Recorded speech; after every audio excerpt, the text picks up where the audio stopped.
I was in the seminary, one of the things that both St. Ben's and Notre Dame are two seminaries, one of the parts of the formation that kind of was a big climax for a lot of us was we had a mission trip that we would go on.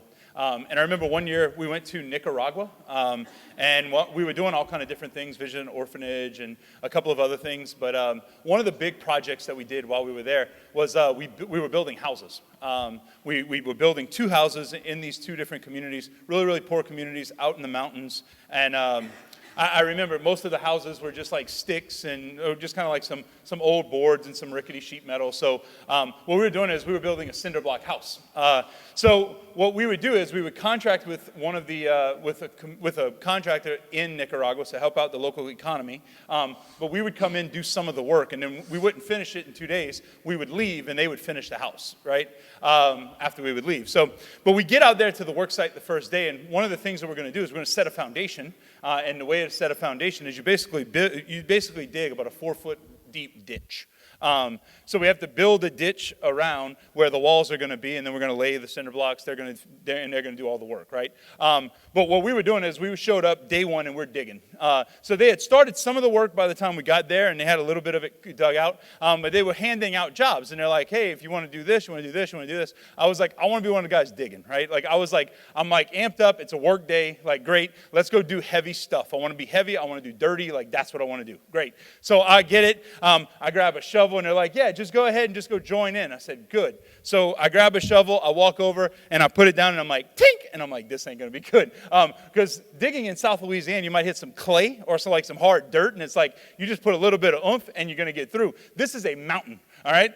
So we are digging into rock, and it is not fun. I was beating the heck out of this site that we were at. I had a crowbar at one point. I had a pickaxe. We had all kind of different tools that we were working with, and I'm just wailing on it, right? I'm putting all my effort into everything. I had a sledgehammer at one point, just trying to get through this like cement level kind of like dirt that we were trying to dig through. The foreman of the site, the foreman that we were working with, he's just sitting back, doesn't speak a lick of English, and is just laughing at me. And I could just imagine, like, as I'm working and beating up the ground, I'm just imagining he's thinking, this stupid gringo, right? Like, that's what's going on. And he's just laughing. And I'm like, finally, I kind of looked at him, and I was like, can you help, right? Like, I don't know. Can you help in Spanish? Like, I don't know how to say it. But, like, he walks over, and he hands me this tool. It's about a 6-foot long, 4 or 5 foot long, probably, crowbar. It's a long piece of metal. On one end, it's just a point, right? It's just a big pick. Like, it looks like a big oversized ice pick. On the other side, it's basically a chisel. And he hands it to me, and he's like, here. And I'm like, okay, so I started hitting with that, right? Like, I'm like, I don't know what I'm supposed to do. I'm just beating the thing up. I'm wearing myself out. I'm getting tired. I'm getting dirty. And he stands back and he starts laughing again. And then he walks up to me and he just grabs it from me. And I'm like, okay. And he just very, very gently, very, very simply is just standing over the site, and he just starts chipping away at the walls. And in about 5 minutes, he did about 10 times the amount of work that I did in about the last hour and a half. Right? He's just chip, chip, chip, chip, chip, and the walls are just pouring in. And I'm sitting there, and I'm like, I hate you. I'm going to play soccer with the little kids that just showed up, right? Like, that's fine. What I learned in that, what I was learning as I was seeing that was whenever you don't have knowledge about something, but there's a lot of excitement, you just go, right? With this kind of thing, I did not know what I was doing. I did not understand like the ease that this project could be if I had a little bit of knowledge, right? And I wasn't waiting to find out. I just was like, ooh, that's work. Ooh, I'm going to go do it. That's what I want to do. Great. And I dove in head first. And basically, I kind of wallowed and just like wasted a bunch of energy, right? The next day we went out to the site. I was like, all my other guys, they're like grabbing different things. I'm like, give me that pick thing. Great. Boop, boop, boop. And I was fine. Right? I say that because today, when we look at our gospel, when we look at our first reading, there's a theme of marriage. And I think a lot of times we can do this with marriage as well, right? where we can misunderstand marriage. We don't have the practical knowledge of marriage. We may not understand God's plan for marriage, but we know for some reason, like we have this innate kind of thing in us that says, I want to get married. And when we get married, we like run off and we're like, yeah, I'm in. This is great. And then because I don't understand God's plan, it can be kind of broken, or it can be not what we expected, or it can become a struggle. So what I want to do today is I want to break open the news that we heard in our first reading. I want to break open the chaos of what happened after that. And then, hopefully, we'll land on the spot of redemption. Marriage, a lot of times, we can have a misunderstanding of it. Right? What God points out, what God lays out in the first reading is not necessarily what we think about when we think about marriage. A lot of times, our culture has a tendency, I think, to think of two things when we think about marriage. Number one, we think of weddings when we think about marriage. Marriages and weddings are very, very different things. Weddings, everybody's excited to see you. The dress is perfect, the flowers are perfect, the groom is sober, and there's a party after, right? Like all the things happen at a wedding. We hope those things happen at a wedding, right? But like all the things, the wedding is supposed to be a perfect day, and everything's great, and everything's wonderful, and nothing goes wrong ever. And if it does, Bridezilla comes out and she bites somebody, and then we keep on going through the day, right? Like weddings are perfect. Marriages, not so much. Marriages a lot of times are difficult. They're work. I say this a lot of times at weddings, that with the couple in front of me, I'm like, yeah, today's your wedding day, but tomorrow marriage starts. And what's going to happen is I look at the bride and I say, you're beautiful right now, but half of your makeup is going to be on your pillow when you wake up tomorrow, and your husband's going to look at you and go, ooh, right? Like, hair's going to be in 74 different ways, but there's going to be like some crusty hairspray left over in it, right? You know what I'm talking about. And then what's going to happen is he's going to look at you and say, I love you, honey, and it's going to smell like stale beer and cat you know what, and it's going to be like, ooh, go brush your teeth, right? Like, marriage starts. Marriages and weddings are very, very different. But when we think about marriage, a lot of times we can be distracted by wedding. I think the other thing that we can be distracted by is from the fairy tale Nazis, right? Of happily ever after. That's the other thing that I think a lot of times when we think of marriage, we think of the prince winning the princess's hand and all this stuff, and they lived happily ever after, right? That marriage is supposed to be just the happily ever after. That every day is supposed to be the happily ever after. That there's never any kind of struggle, there's never any kind of fight, there's never any kind of argument, there's never any kind of like discord or any kind of problems whatsoever, because marriage is happily ever after. And that's wrong. What we hear about in the first reading today, though, is God's plan for marriage. So in the first reading, we're in the second chapter of the Bible, right? God creates everything in 7 days. That's from his perspective. And then we hear about Adam, and we hear about his gift of Eve, right? Now, John Paul II has a very, very interesting way of explaining this very, very beginning of the first reading today. When he says that Adam is by himself, right? But he's not by himself like in solitary confinement. He's not by himself like in isolation. He's by himself in a particular way. He's by himself with God. That after God created everything, he put the man in the garden, and Adam and God are in relationship. Adam and God are talking. Adam and God are living together. Adam and God are speaking together. Adam is constantly in prayer and constantly in communication with God, that they would walk through the garden as if with each other in person, right? Like Adam is intimately in relationship with God at all times during his time in Eden. And he's telling God, thank you for everything. And he's telling God, I love you. And he's telling God, thank you for the life that you have given me. And he's telling God all these wonderful things. And he's also mentioning to God, like, there's something in me that's incomplete. I feel like there's something incomplete in me. Adam's basically saying, I don't make sense by myself. Like, God, I understand that I'm supposed to, like, point things to, like, I'm making you visible in a lot of ways, but, like, for some reason, there's something in me that's just incomplete. Like, I don't have the other half of me. He's with all the animals, he's got all the pets, he's got all the cattle, he's got all the everything around, but none of it completes him. None of it is enough to satisfy the desire and the ache that he has to give, because it can't receive.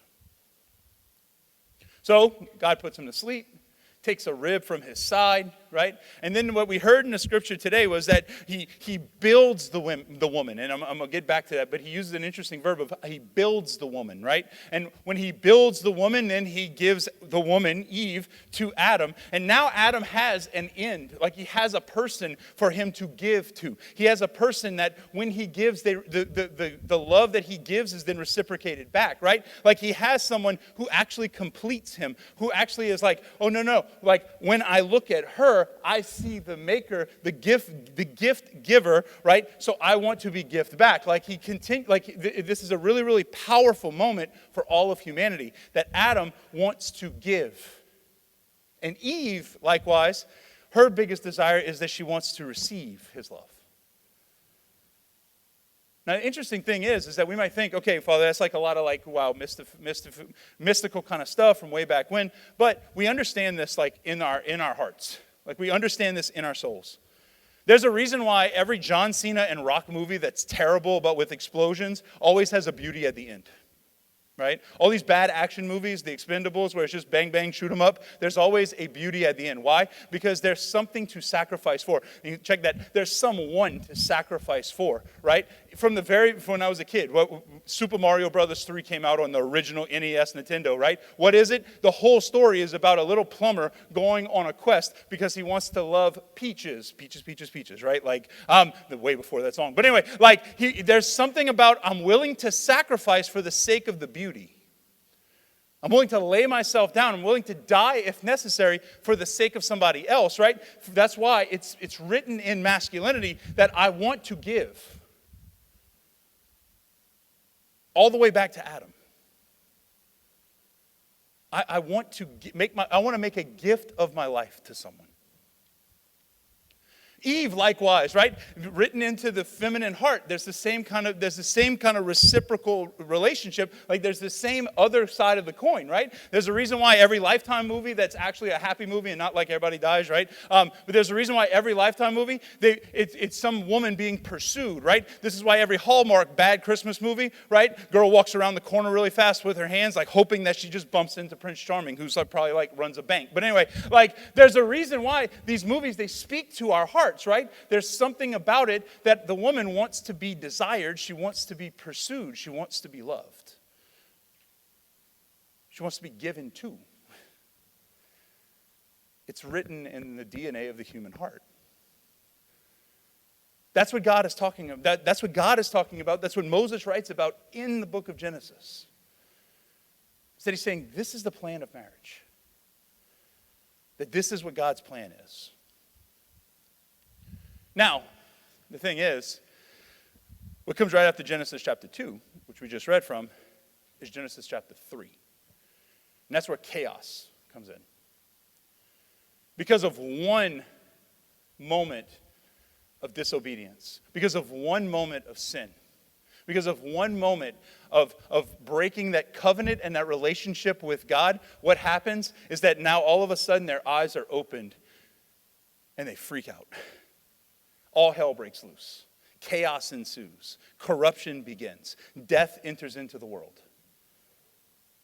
Sin becomes real.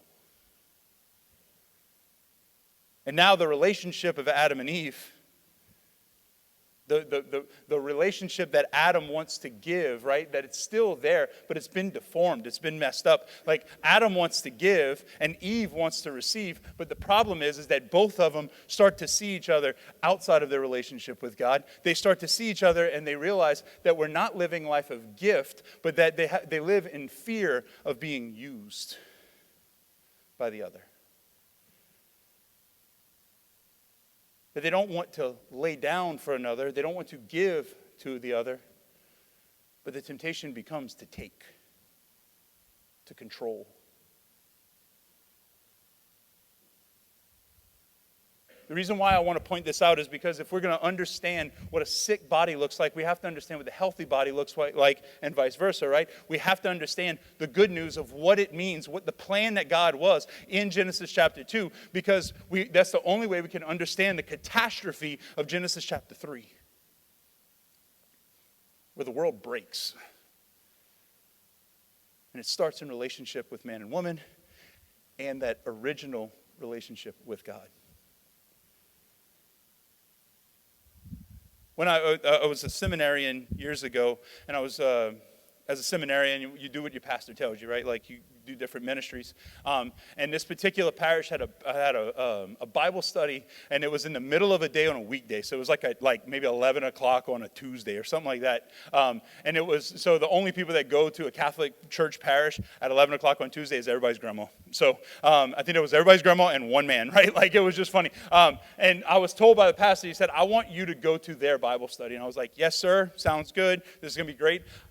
So I knew that they were going through the Gospel of Mark, and it was actually this reading that we got to. And I remember I was looking at it ahead of time, and I was like, oh, this is all theology of the body. Like, I love this kind of stuff. I love this kind of conversation. Great. Like, this is what Jesus says to the answer to the Pharisees and all this kind of stuff. Like, I was like, oh, this is going to be awesome. So I was, like, prepared. I, like, went back into my TOB notes, and I'm like, yeah, this is so beautiful. Got all the images and all the old stuff and, like, stealing quotes left and right from other priests and other people, right? Like, I was like, this is going to be awesome, because I knew when I got to the Bible study, what was going to happen is they were going to read it, and at some point, because I was a seminarian, when you're a seminarian, you're like basically a baby priest, and when you're a baby priest, you're supposed to know everything, right? So I remember I was like, they're going to ask me, and I'm going to be able to like, boom, just drop all kind of knowledge, and I was like, what's up? I got it. This is going to be great. So I go to the Bible study. I know all this stuff. I'm all ready to go. I'm sitting there. Sure enough, we read it. Sure enough, they share. And sure enough, they look and they say, JD, what you got to say?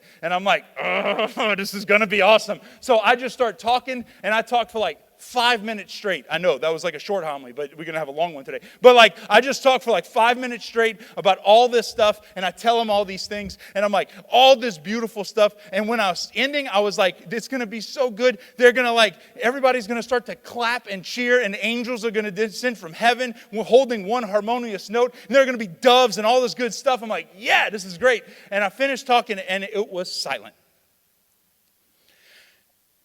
And my prideful little butt started looking there going, I struck him speechless. All right. And I'll never forget, while we were talking about all the stuff I just said, and like we were going through it, and it was quiet for like 30 seconds. And then one lady said, Father, she said, JD, that's all nice and good, but that's not my experience of marriage.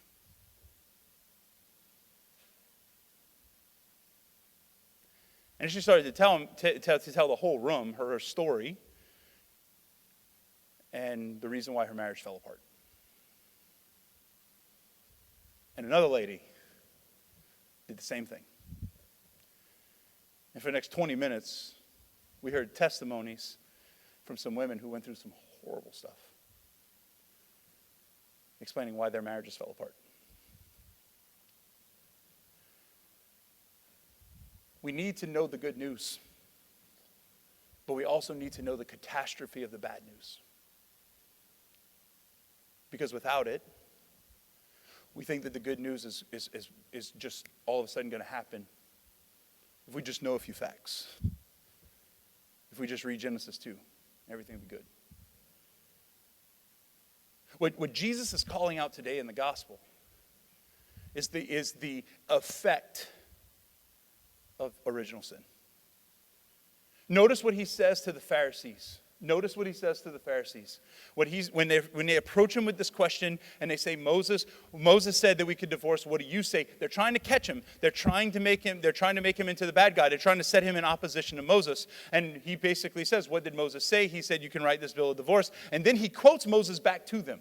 He says, because of the hardness of your heart, this law, this this basically clause was given to you that you could divorce, right? Because of the hardness of your heart. Not talking just to the Pharisees, but talking to all of humanity, especially in the after effect, right? In the wake of original sin. That the human heart is hardened at original sin, right? What happens? It's not vulnerable. It doesn't have any kind of passion. It can't be affected, right? What happens at original sin is that the human heart turns in on itself.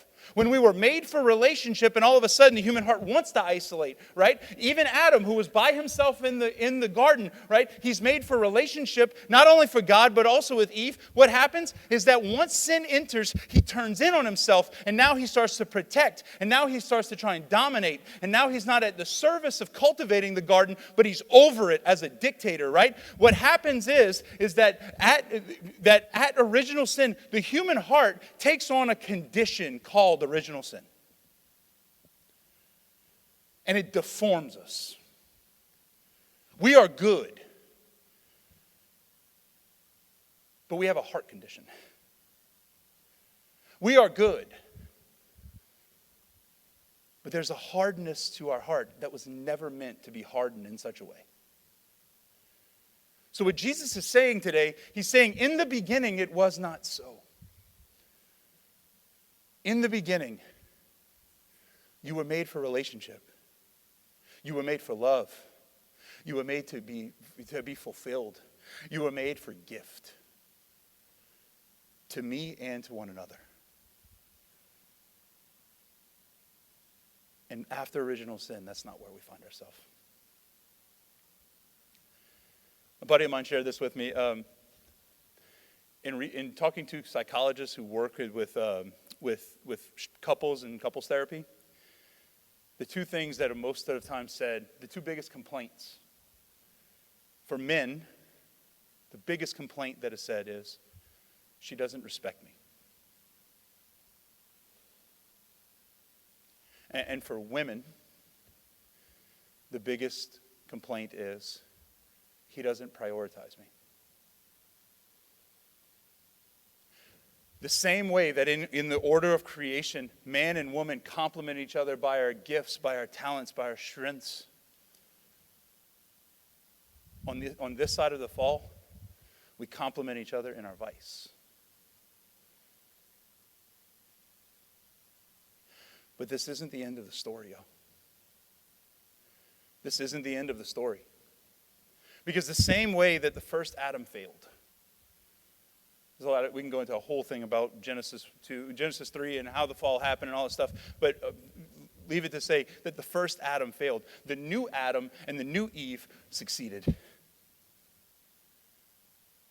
Because Eve, who was the one who was supposed to be, right, close to Adam, and who was supposed to be able to stay devoted to Adam and not pay attention to the serpent and not pay attention to the fruit and all these other things, right? She went and grasped at fruit. The new Eve is our Blessed Mother, who said yes and received the fruit of the womb. The fruit from the Holy Spirit. And the old Adam, the one who was supposed to protect, and the one who was supposed to keep, and the one who was supposed to cultivate the garden, who abandoned his post, abandoned his wife, and allowed for this sin to happen, right? The one who for his own reason, whatever, just left his post, right? The new Adam is put on a tree.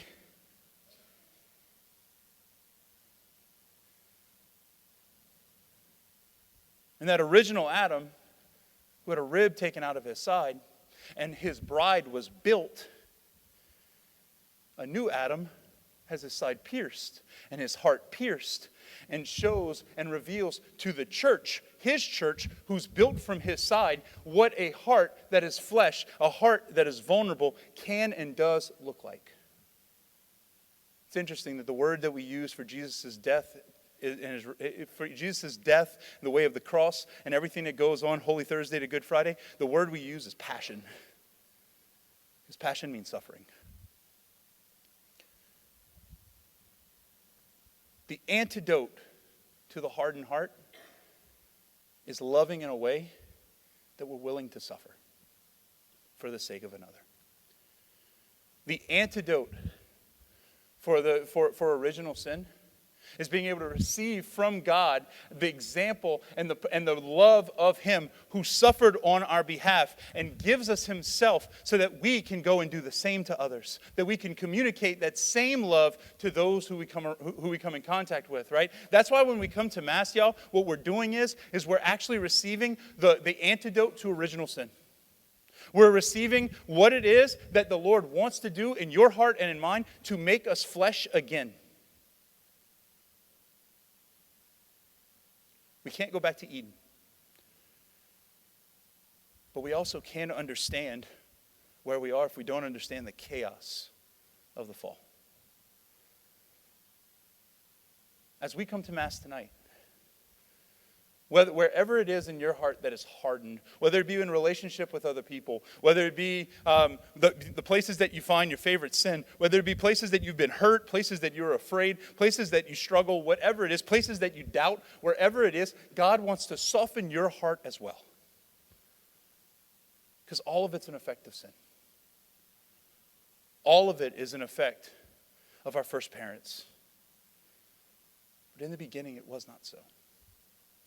And at the end, it will also not be so. Because the Lord speaks to our hearts. He speaks to where we are. And he brings them to life again. May today, as we come to Mass, we allow the Lord in. That we can receive from him the grace to soften our hearts. That we could love with a heart that looks like his. Pierced and poured out.